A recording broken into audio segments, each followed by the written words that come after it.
Hello friends, and welcome back to my channel. If you're new here, my name is Jodey and I share content about intentional living, homeschooling, motherhood, all kinds of fun stuff. Thanks so much for listening in today. In this week's update, I'm going to be sharing with you the successes and the failures from week 2 of my 2024 life reset. If you're new here and this is the first video you're catching, then make sure you head on over and check out the other videos that are part of this video series. The introduction, I'll link it somewhere here, as well as my week 1 update first, and then come on back. So without further ado, let's get into what week 2 looked like. Overall, the week was pretty good, but I certainly did have both successes and failures. So let's begin with the successes. Things that went really well last week were continuing with my goals to move my body every day, make sure I was getting enough water for myself, as well as my morning routine. So this included things like getting out for my morning breath of fresh air. And if you're not sure what I'm talking about, head on over to my video update for week 1 for more about that. Getting some time aside with my to-do list first thing every day, and getting ready for the day early on. We tend to have rather slow mornings over here with the kids being home. We really like to relish in that slow morning time. However, what can sometimes happen is we can relish a little bit too long. And I find that if we don't make the effort to get ourselves dressed and ready for the day early enough, and we hang out a little bit too long into the morning, lounging, the day ends up feeling more compressed and rushed than had we gotten ready earlier in the day. Another thing that I did well last week was my daily reset. So this is really just spending some time at the end of the day, going around my home, resetting everything, rehoming things that are out of place, tidying up, ensuring that the sink is clear, just tending to those tasks. And this is just to make sure when we get up the next morning, we're not walking into messes. And so I did really well with the daily reset. That's a practice that I had in place last year, and I was pretty diligent about going into prior to the holidays. Now, moving on to failures, the item that was a absolute total epic failure for me last week was re-implementing my habit to get up earlier than the kids. I think I actually did it one day. That was it. So the reason why I like to do this, get up a bit earlier, it gives me more breathing room to do my morning routine activities before all the noise and busyness begins. That's something that I need to work on this upcoming week, and I'm going to try to head it off by ensuring I'm getting to bed a little bit earlier. So wish me luck. I will keep you posted on how it goes. I'll provide another update on this one next week.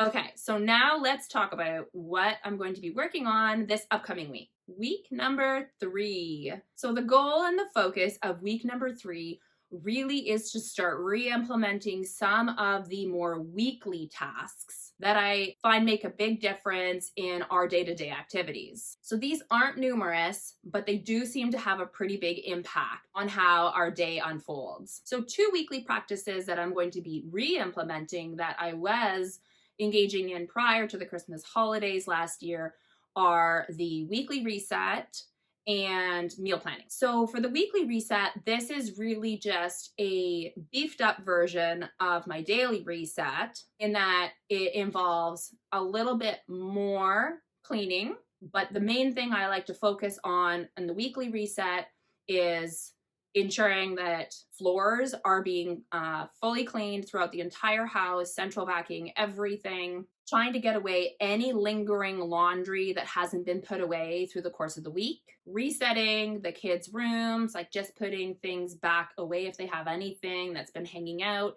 Sometimes my kids will set up like an activity space that they're playing in and they want to keep it out, and I don't make them clean that up every day. Sometimes we'll let them keep it out for a few days, but they know that come Sunday is my weekly reset day, that it all needs to go away. So the cleaning is a little bit more thorough on that weekly reset day. And that doesn't have to be Sunday. It can be whatever day works for you. In all honesty, lately, I've actually been splitting it up a little bit across Saturday and Sunday. I've been trying to deal with the floors on Saturday and then the rest of the house stuff on Sunday. I find that breaking it up over the course of the weekend makes it a little bit more manageable. The other practice that I was engaging in last year that I'm going to be re-implementing is meal planning. Meal planning is something that makes a significant difference in our day-to-day lives. We have been doing meal planning. My husband and I, sometimes we sort of bounce it as between us, but we have been doing this for, gosh, I think years now. And I always find that it makes a huge difference in food waste, how much money we spend on groceries, and just the general busyness around meals. When we don't meal plan, our meals tend to be more chaotic because we're just trying to throw things together.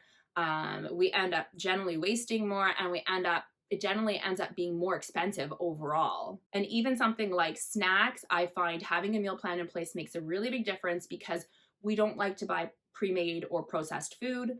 So all of the snacks, muffins, granola bars, energy balls, things like that, they're all homemade. So if you don't have a meal plan in place, you won't have those things ready to give to your kids at snack time. So the meal plan can make a really big difference because we can look forward to what's coming for snack the next day and ensure we're carving out some time to prepare that. And on that note, something new that we're introducing this year is meal prep time. So of course we spend time prepping meals, but something that we would like to start doing more of is spending larger pockets of time dealing with a higher volume of meal prep. So for instance, taking a couple hours on a Sunday and just making several batches of muffins so that you have them throughout the course of the week. Freezing things, chopping up vegetables in advance, things like that. And so this isn't something we've done before. This is going to be new to us. We're going to start implementing that this week. I'm expecting hiccups. And in all honesty, I would love for this to just be like an afternoon a week that we kind of hammer through all of it. But based on our schedules, I don't think it's going to work that way. I'm expecting we'll probably end up breaking this into a few different pockets of time throughout the course of the week. So we'll see how it goes, and I'll give you an update on that next week. If this is something you do, please drop all your tips below. I'd really like to hear how you make it work. So stay tuned for updates on that one next week. And thanks again so much for listening today. Feel free to follow along over on my Instagram account. I'll set it out below. Over there, I'm sharing in my stories the different activities that I'm undertaking each day in connection with my life reset. And if you want to follow along in real time, head over to my blog. I'll put the link below and subscribe to the emails. I have been circulating checklists for those that have already subscribed each week so you can follow along with me in real time. And I would love for you to join. You can get started at any time. There is no need for you to have started this at the beginning of January as I did. If you want to start into this now, by all means, feel free to join and I'll get the first checklist over to you so you have that. That's it for now. Thanks so much for watching, everyone. We'll see you next week.